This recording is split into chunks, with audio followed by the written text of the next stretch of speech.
Existían entonces los gigantes en la tierra, y también después cuando los hijos de Dios se unieron con las hijas de los hombres y engendraron hijos. Estos son los héroes famosos de antaño. Génesis capítulo 6, versículo 4.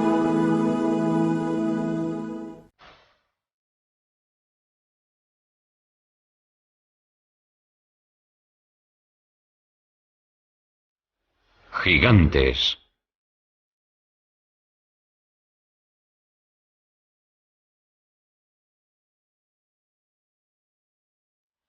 Misterio y mito.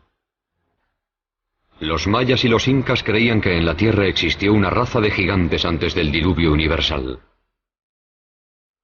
igual que tantas civilizaciones antiguas. Para algunos eran dioses, otros grabaron sus imágenes en piedra o escribieron historias sobre ellos.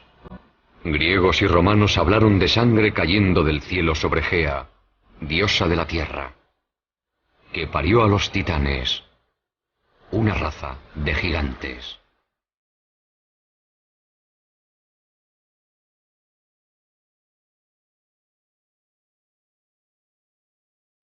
Quizá el más famoso fue Goliat, el filisteo, uno de 5 hermanos gigantes. Wendell Jones es un arqueólogo con estilo propio.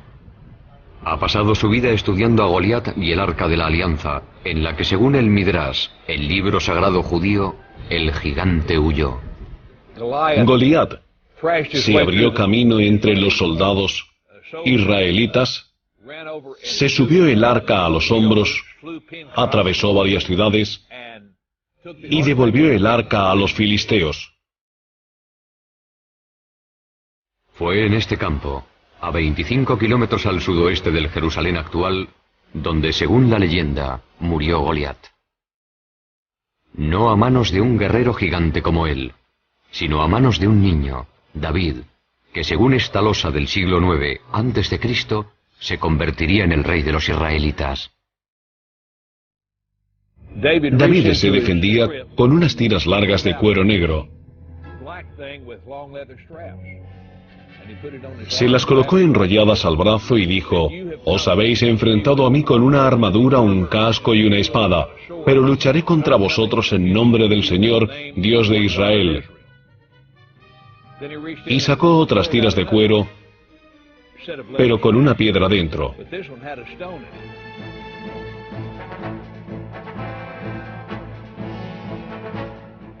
Y con las piedras de su honda, el pastor golpeó a Goliat.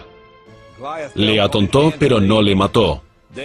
Goliat cayó al suelo. David se acercó y le quitó la espada, la enorme espada con la que había matado a tantos hombres, y con ella le decapitó. A 3 kilómetros del lugar donde tuvo lugar esta pelea, hay un montículo cubierto de hierba. Se supone que es la tumba de Goliat, aunque no se sabe a ciencia cierta, porque no se ha comprobado. En Estados Unidos hay muchos montículos que se consideran tumbas, una raza de gigantes. Se descubren cerca de Clearwater los restos de 7 personas de casi 3 metros de altura enterradas hace 200 años. Un autor que ha vendido más de 15 millones de libros y ha escrito mucho sobre gigantes es Brad Steiger. Hay numerosas tumbas de gigantes, algunos de casi 3 metros de altura, y también de mujeres, algunas de ellas de más de 3 metros con cráneos enormes. Y curiosamente, algunos de estos cráneos tenían cuernos, otros tenían 2 filas de dientes y una serie de lo que hoy se denominan anomalías. Pero tenían unos cráneos gigantescos. Eran seres enormes. Restos de gigantes extintos enterrados bajo láminas de pizarra. Un arqueólogo a quien siempre han fascinado las leyendas sobre gigantes americanos es David Hatcher Childress. En torno a 1850, se excavaron varias tumbas en el medio oeste americano. Y en muchos casos, se encontraron personas de casi 3 metros. En muchos casos tenían 2 filas de dientes y también 6 dedos en las manos y en los pies. Lo que encontraron unos mineros en Bridal Veil Falls, California, se trataba de un muro con jeroglíficos muy complicados. Creían que iba a haber oro detrás del muro. Lo derribaron y descubrieron una mujer con un niño cubiertos de pelo y de polvo. Los mismos restos femeninos momificados se han hallado en Texas y también en Death Valley y en otras zonas de California. Estos viejos recortes de periódico son cuanto queda de estos misteriosos gigantes. Al ganador del premio Newsmaker, el periodista Jim Marsh, le interesa la ciencia especulativa. La arqueología estaba en pleno apogeo. Todos acudían con una pala intentando encontrar algo. Lo interesante del hallazgo de estos cuerpos gigantes momificados y fósiles gigantes y huesos es que no se limitaban a una zona concreta. Aparecían en Grecia, aparecían en Italia, aparecían en Oriente Medio, aparecían en Estados Unidos. Y aunque alguno fuera un fraude o una interpretación errónea, sigue habiendo una inmensa cantidad de pruebas de que se trataba de seres gigantes que habitaban la Tierra.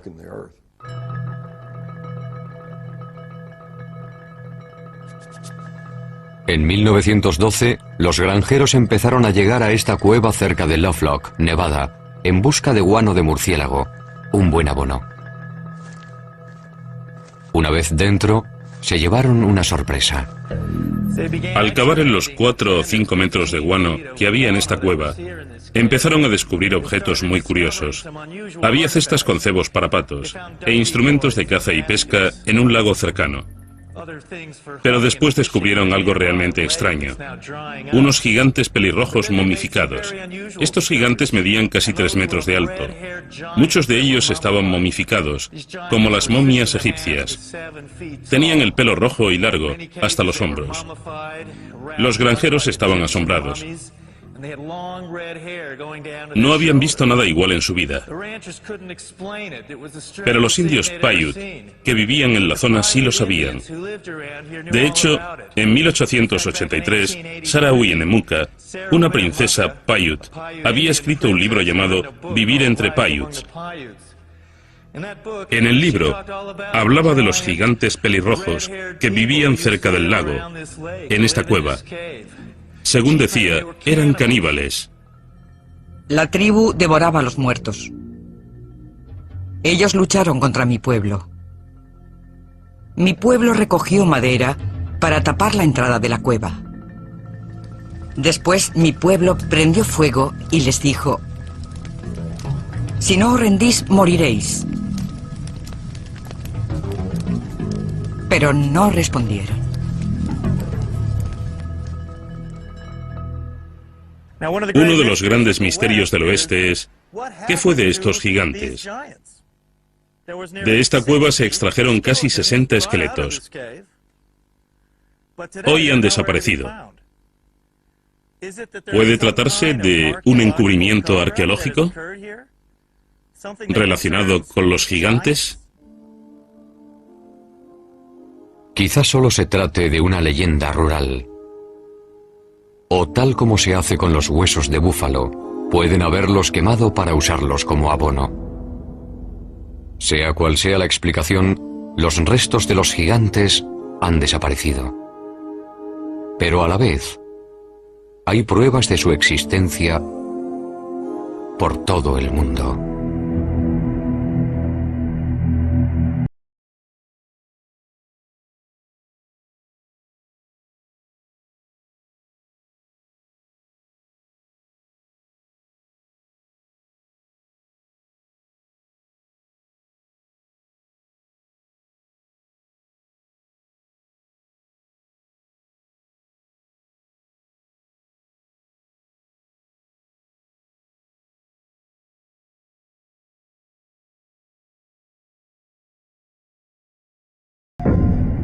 En Chile, en el Cerro Unitas, a más de 100 metros de altura, está la mayor imagen de una figura humana del mundo. Figura humana del mundo. ¿Quién lo hizo y por qué? Es un misterio.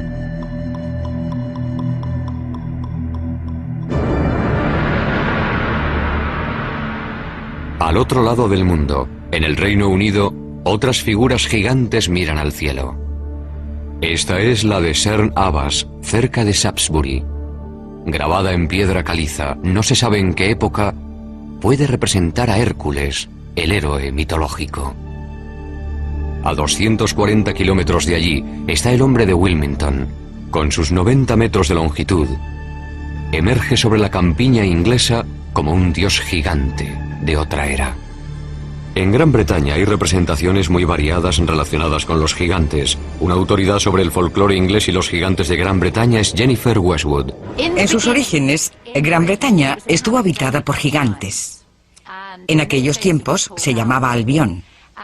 Y tras la caída de Troya, un héroe llamado Bruto vino con todos sus hombres y decidió conquistar Albión. Batallaron con aquellos gigantes salvajes y mataron a casi todos. Pero había uno, llamado Gog Magog, al que dejaron con vida, que medía 4 metros y luchó contra el duque de Cornualles, llamado Corineo.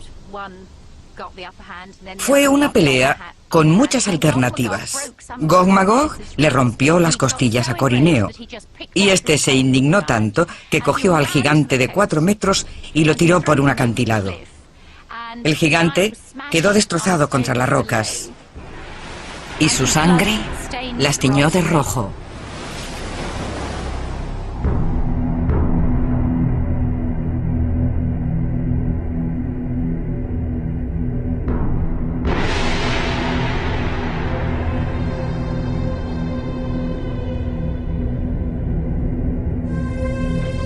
Los gigantes también aparecen en la mitología de Stonehenge, la estructura megalítica más famosa del mundo. Estas inmensas piedras, la mayor de ellas de 10 metros de altura y 50 toneladas de peso, se erigieron hace miles de años. Los primeros británicos llamaban al círculo el baile de los gigantes, sus supuestos autores. ¿Quién construyó Stonehenge y cómo sigue siendo un misterio? Quizá la respuesta solo se encuentre en las leyendas. En el pasado pudieron disponer de otras tecnologías o de una capacidad mágica desconocida para crear estos monumentos.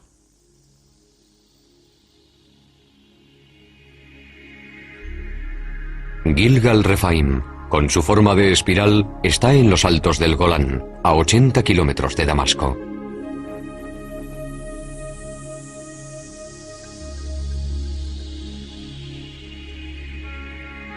Construido con 40.000 toneladas de piedra, se parece enormemente a Stonehenge. A ambos se les atribuyen 5.000 años de antigüedad y tienen rocas megalíticas similares. Como Stonehenge, Gilgal se asocia con gigantes, si bien, en este caso, existen fragmentos bíblicos que apoyan esta teoría.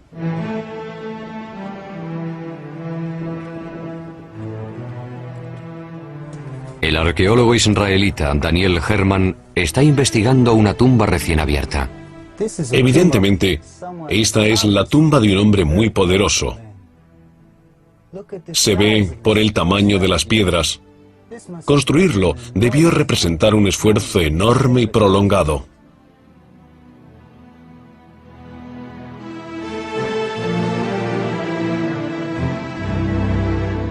Cuando los israelitas llegaron y escribieron su Biblia, ya estaba aquí.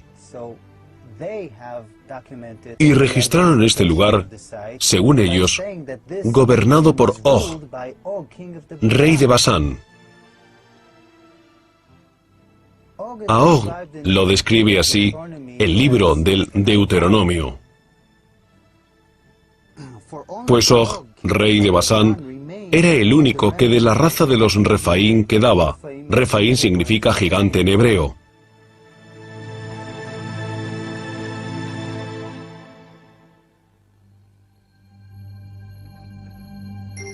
La superficie de nuestro planeta está llena de construcciones enormes, con miles de años de antigüedad. Están en los desiertos, en las llanuras, bajo los océanos, en las montañas como las de Sudamérica. El mundo debió ser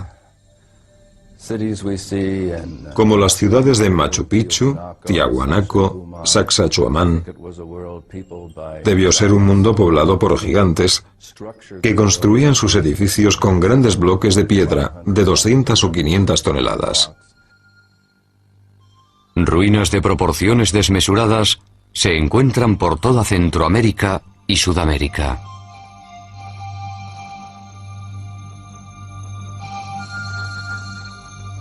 Hasta un escéptico puede plantearse quién ha construido estas enormidades, si no una raza de gigantes.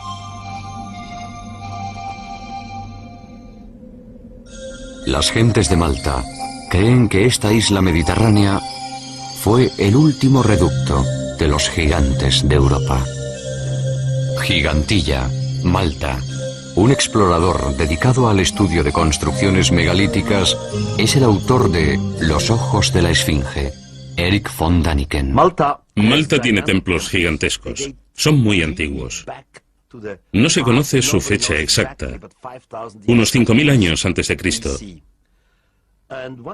Y uno de los templos de Gozo se sigue llamando el sitio de los gigantes, Gigantilla. Según la leyenda, el templo lo construyó una diosa gigante. Los bloques son tan grandes, pesan tanto, que no los pudieron mover personas normales.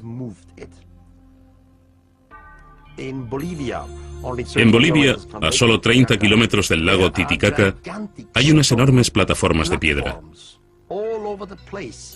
La mayor mide 29 metros de largo. Se calcula que pesa 900 toneladas. Está situada a 4.100 metros de altura, en los Andes, sin árboles, madera, nada. No se puede transportar una plataforma de 900 toneladas sin troncos de madera. Incluso con troncos, sería muy complicado. Pero ahí están, se pueden ver, tocar, fotografiar, y no hay ninguna explicación posible. Los indios anteriores a los incas, los aymaras, no pudieron moverlas, así que, ¿qué son? ¿Para qué son? No se sabe. Por toda la Tierra hay objetos que quizá hayan sido hechos por extraterrestres, o con una tecnología nueva, o por gigantes. ¿ET? ¿Gigantes? ¿Una nueva tecnología? Hay quienes lo creen. Como el autor del libro Arquitectos del Submundo, Bruce Rax. Los arquitectos son la raza o razas que construyeron los megalitos y el mundo antiguo, las pirámides, Stonehenge. Son quienes nos precedieron, quienes habitaron este mundo antes que nosotros. Los hemos llamado dioses, los hemos llamado gigantes. Dejaron sus obras tras ellos y no hemos podido repetirlas, pero ahora sí, somos capaces de poder apreciarlas como es debido. En el Líbano, a 65 kilómetros de Beirut, están las impresionantes ruinas de Baalbek. Este lugar se menciona en el libro de Reyes del Antiguo Testamento. Baalbek en concreto es un buen ejemplo. Tiene un trilito, las piedras más grandes usadas jamás en construcción. Son tan grandes que no sabemos ni cuánto pesan. Las piedras se tallaron, se transportaron, se elevaron unos 10 metros y se colocaron tan juntas que no cabe ni una cuchilla ni una hoja de papel entre ellas. No se sabe cómo lo hicieron. No existe ninguna grúa que pueda levantar un peso semejante. No se sabe bien. Pero según la tradición árabe, los primeros templos se edificaron aquí después del diluvio, para el rey bíblico Nimrod.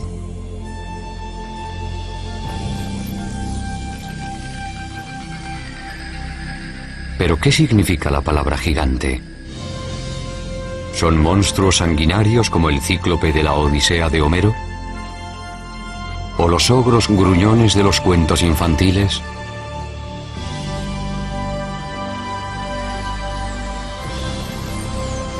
O podrían ser gigantes pacíficos, que viven como nosotros, pacíficos, que viven como nosotros, paseando por la ciudad a plena luz del día.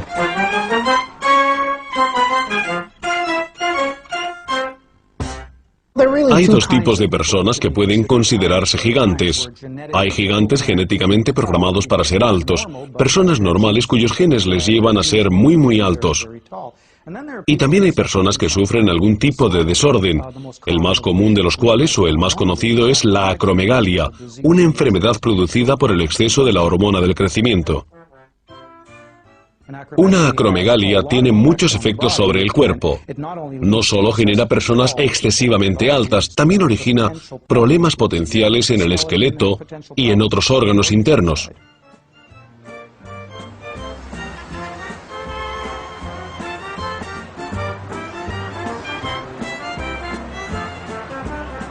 Ryan es un joven sano, normal y bien proporcionado, que mide más de 2 metros. Ojalá yo fuera como él. ¿Por qué un hombre llega a ser tan alto? ¿Es hereditario, nutritivo o hay algo más? ¿Son los gigantes personas normales con una altura excepcional? ¿De dónde han salido? ¿Es posible que en un pasado remoto tuvieran antepasados gigantes? El doctor Marvin Antelman, científico premiado por el Instituto Weizmann, cree que tiene la respuesta. Si observamos todo el material genético del primer hombre, no nos sorprenderá descubrir hoy un gigante entre nosotros, ya que podría existir un gen recesivo que produjera algo semejante. La tribu Batusi, por ejemplo, es muy alta. La altura media de sus hombres supera los 2 metros. Son altísimos. La Biblia menciona a personas aún más altas, en tiempos muy remotos. El rabino Isaac Marmorstein, del Centro de Estudios Hebreos de Vancouver, Canadá. Parece bastante claro, por menciones en el Génesis, en el libro de los Números y en el Deuteronomio, que no se contradicen entre sí, que hubo seres gigantes en una época anterior al diluvio.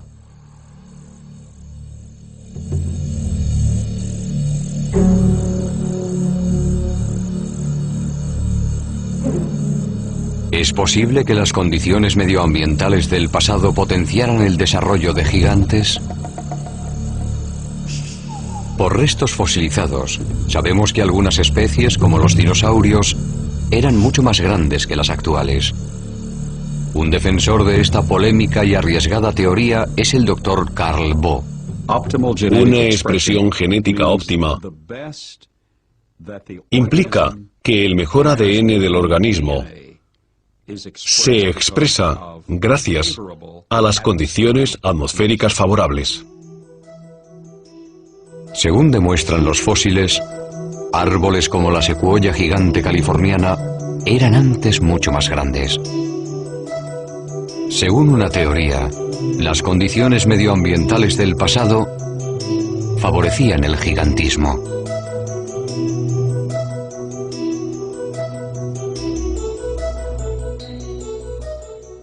En estas condiciones, las plantas y animales vivían más.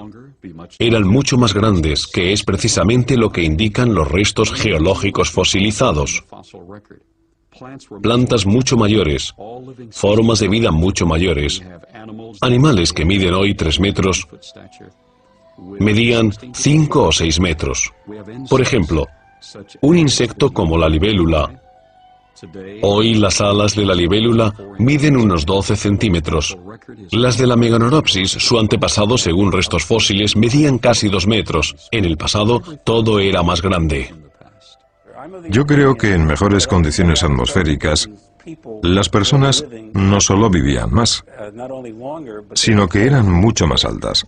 Los gigantes y dinosaurios no podrían ser hoy como en el pasado, porque las condiciones atmosféricas no lo permiten.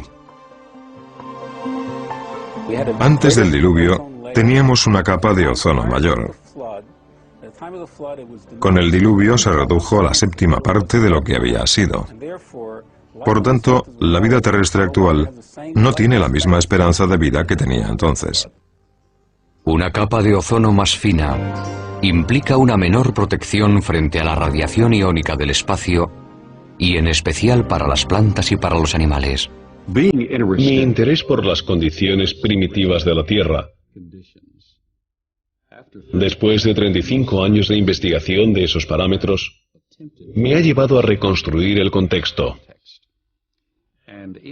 Para ello, nuestros ingenieros han recreado una biosfera en la que se duplica la presión atmosférica, se incrementa la energía electromagnética y el nivel de oxígeno, pero no el nivel de toxicidad porque no hay radiación ultravioleta. Nuestros experimentos han sido realmente gratificantes.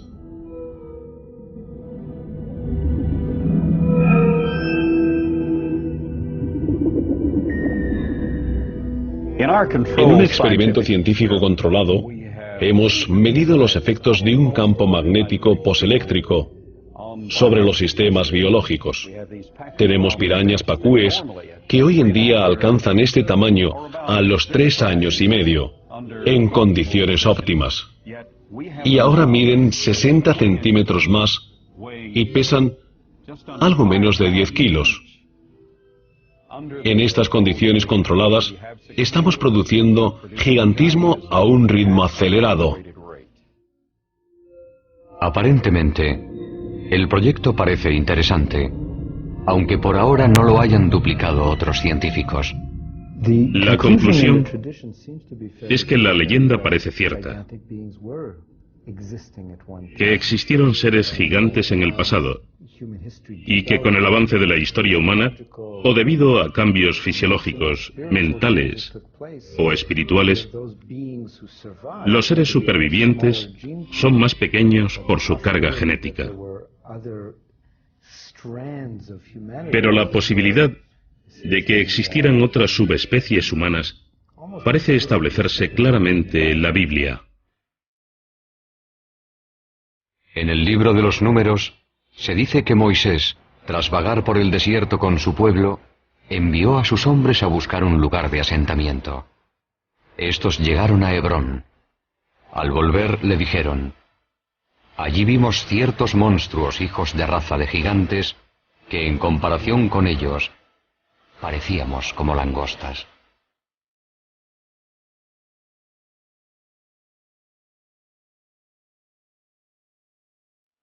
Las tribus siguieron hacia el nordeste, en dirección a lo que hoy es Petra, en Jordania.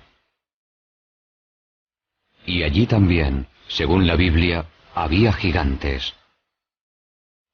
Fueran donde fueran, hallaban huellas de gigantes.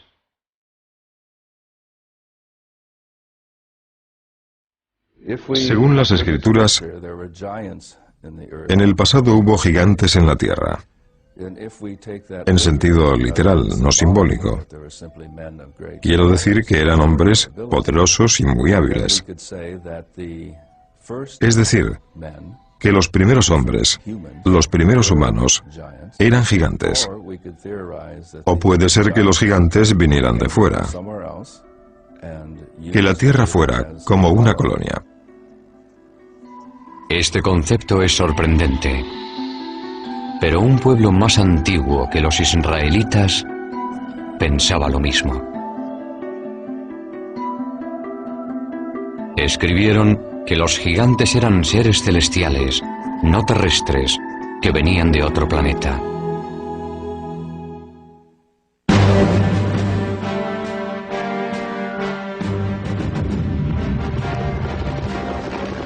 Aquí se luchó la guerra del Golfo. Hoy se llama Irak. En el pasado surgieron aquí varias grandes civilizaciones. Una de ellas, Babilonia, fue legendaria por su riqueza y su esplendor.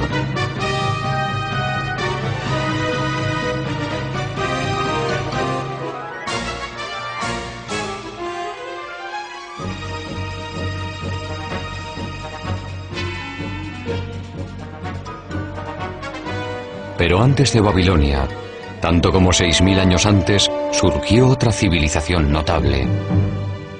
Eran los sumerios, que poseían una civilización enormemente avanzada. Fueron los precursores de numerosos logros posteriores.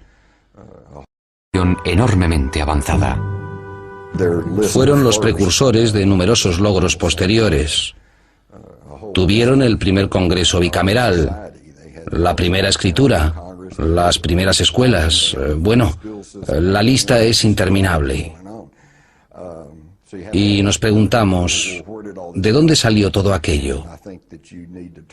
Creo que hay que ir a los primeros sumerios y escuchar muy atentamente sus palabras, porque lo que dicen, no solo una vez, sino en muchas ocasiones, es que su civilización proviene de unos seres que llegaron de los cielos a la tierra. Los llamaban los Ananoki. Los sumerios escribieron su historia en tablas de arcilla, que pasaron medio siglo olvidadas en un museo de Berlín. Pocos han logrado descifrar este antiguo lenguaje. Uno de ellos es Zecharia Sitchin. El legado textual y pictórico recibido de los sumerios hace 6.000 años describe un pueblo que venía de un planeta llamado Neberu. Y según muchas de las imágenes, eran altos, como un tercio más que el ser humano medio. Eran gigantes. Este sello cilíndrico de un museo de Berlín es sorprendente por varias razones. Muestra nuestro sistema solar con el Sol en el centro y los planetas a su alrededor. Un hecho que se descubrió en Europa hace solo 300 años. También está el planeta Plutón, que no se descubrió hasta 1930. Además aparece otro planeta que los sumerios llamaban Neberu, y del que venían, según ellos, los Ananoki o gigantes celestiales. Si miramos las tres figuras que aparecen aquí, parecen del mismo tamaño. Pero teniendo en cuenta que este es un dios y que está sentado, si se observa desde la rodilla a la cadera, se descubre que mide más de 3 metros. Es un gigante, de los que llegaron del cielo a la tierra. Al buscar huellas de vida extraterrestre, los astrónomos han sondeado los confines del universo. Quizá deberían haber buscado más cerca de casa. Porque en nuestro sistema solar se ha detectado una misteriosa estrella cerca de donde los sumerios situaban a Neberu, planeta de los Ananoki. Para los creyentes es la prueba concluyente de que los gigantes celestiales existen.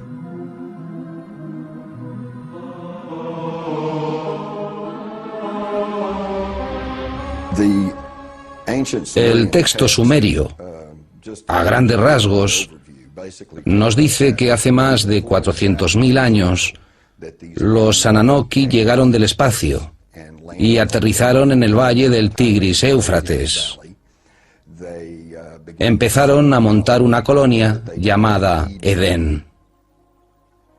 Según el Génesis, en Edén o Edén, Adán fue creado a partir del polvo y Eva de una de sus costillas. Pero hay una versión tecnológica sobre el origen de la vida. Al necesitar mano de obra, la evolución dio un salto y recurrió a la ingeniería genética. Mezclaron el esperma de un Ananoki con óvulos de un humanoide primitivo, de uno de los hombres prehistóricos, cuyos restos están apareciendo en África, la famosa Lucy, y produjeron un híbrido que se convirtió en Cromañón, el hombre moderno. Según la leyenda, cuando los Ananoki volvieron miles de años después para ver cómo iba su artesanía genética, las hembras humanas les parecieron muy atractivas. Comienza en la Biblia, donde se ve desde su inicio, con Moisés, que cuando los hijos de los dioses vieron a las hijas del hombre, las desposaron. De sus úteros nacieron gigantes. Tan destructivos eran los titanes que los padres Ananoki decidieron aniquilarlos. El libro apócrifo de Baruch nos dice incluso cuántos gigantes murieron. Según el libro de Baruch, el Señor creó el diluvio. Destruyó toda la vida de la tierra, incluidos los 409.000 gigantes.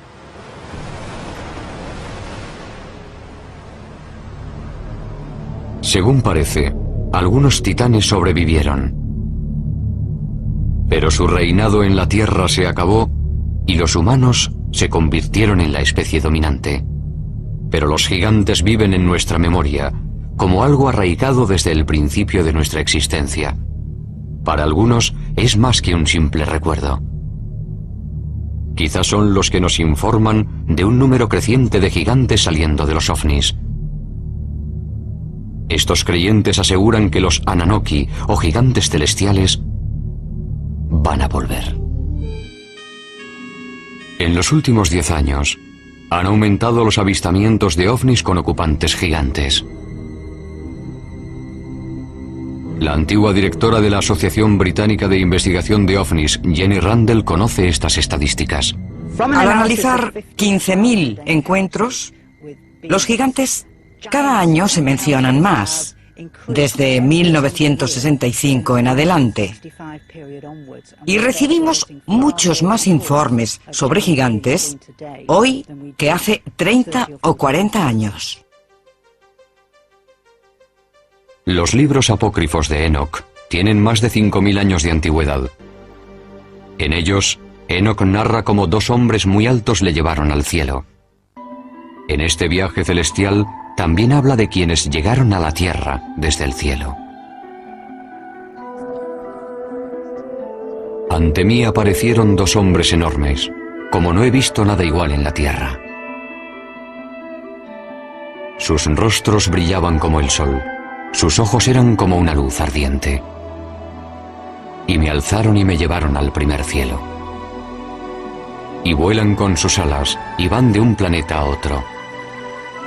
Vi ante mí a los ancianos, los guardianes del orden celestial. Estos grupos hacen un estudio minucioso del movimiento de las estrellas. Enoch es llevado al cielo al menos 3 veces. Y hoy diríamos que fue transportado a una nave nodriza. Allí discute con los altos mandos, sean cuales sean. Imaginemos que el comandante de la nave. Es decir, que Enoch fue víctima de una abducción alienígena. Puede parecer una interpretación absurda de un texto antiguo. Por otra parte, las historias de abducciones actuales no son muy distintas. Los mayores medían entre 2 y 3 metros. Tenían pelo blanco, piel pálida, casi albina, ojos azul claro, vestían túnicas blancas y no llevaban zapatos.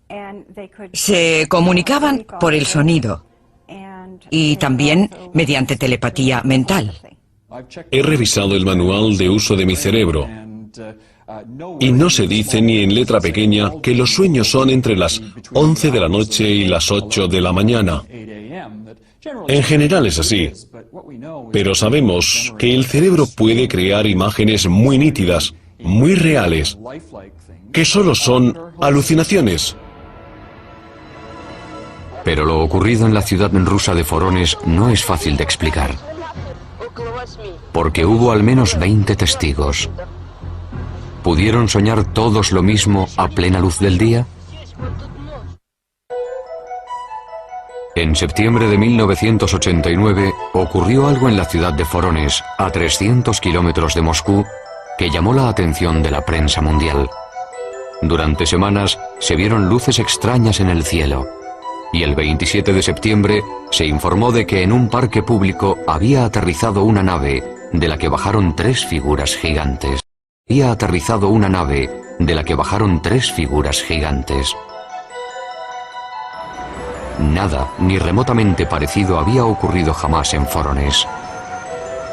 Antes de venir a América en 1990, el periodista ucraniano Paul Stonehill informó sobre Vorónezh para la prensa internacional. Los investigadores del suceso de Vorónezh, que eran científicos, geólogos y también algún militar, fueron al lugar inmediatamente. Justo después, estuvieron allí el 3 de octubre, estudiando y recogiendo pruebas.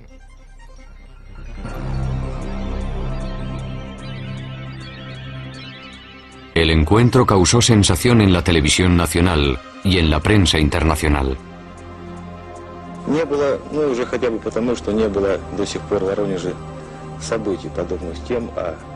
Los dibujos de los niños testigos son muy descriptivos.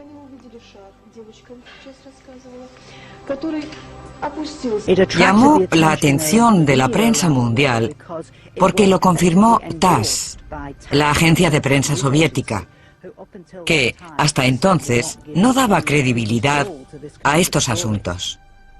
Pudieron hablar con muchos testigos, tanto adultos como niños, policías, profesores, alumnos, científicos que habían visto ovnis parecidos o distintos. La cuestión era que unos seres gigantes salidos de una nave extraña, después de investigar en Vorónezh, habían vuelto a su nave y se habían ido.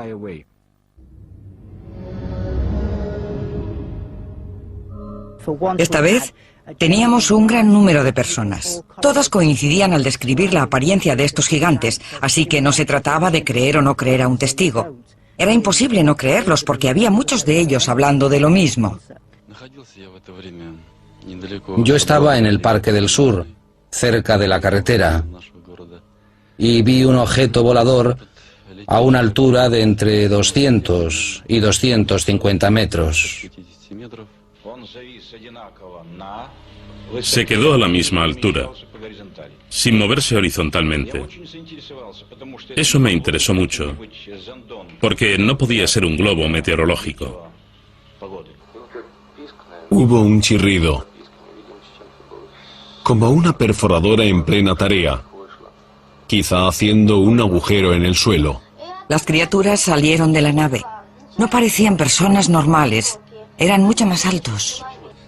Tenían hombros, pero no vi la cabeza. Era enorme, muy grande, más que nosotros. Parecía muy fuerte. En 1989, Sergei Makarov fue uno de los colegiales que estaba en el parque de Vorónezh. Recuerdo un grupo muy grande de personas, todos asustados, todos pálidos. Yo estaba asombrado. Denis Mursenko era otro niño que estaba en el parque aquel día de septiembre de 1989. Vi unas huellas y un hombre muy raro. Parecía normal, pero era muy alto. Poco después, desapareció. Yo supe que el ovni y los gigantes existían, porque los vi. Pero ahora, al recordarlo, me parece como un cuento de niños.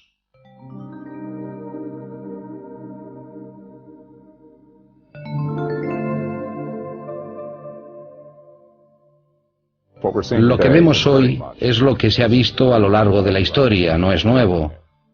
Todo lo relativo al fenómeno ovni es algo que siempre ha ocurrido y existe en las mitologías primitivas del mundo entero.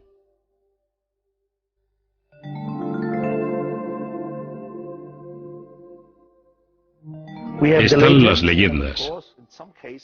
Y también existen pinturas rupestres de seres gigantes y pisadas. Yo creo que existió algo en el pasado, y este algo era mucho mayor que los humanos. ¿Eran realmente nuestros padres? Eran los patriarcas que nos precedieron, mencionados en las leyendas, los gigantes del Olimpo, nuestros antepasados.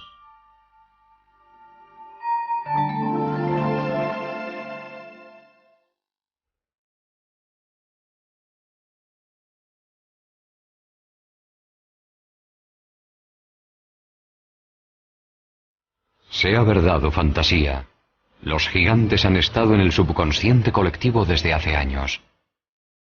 ¿Pero hubo una raza de gigantes en la Tierra? Los textos antiguos y las pruebas lo sugieren.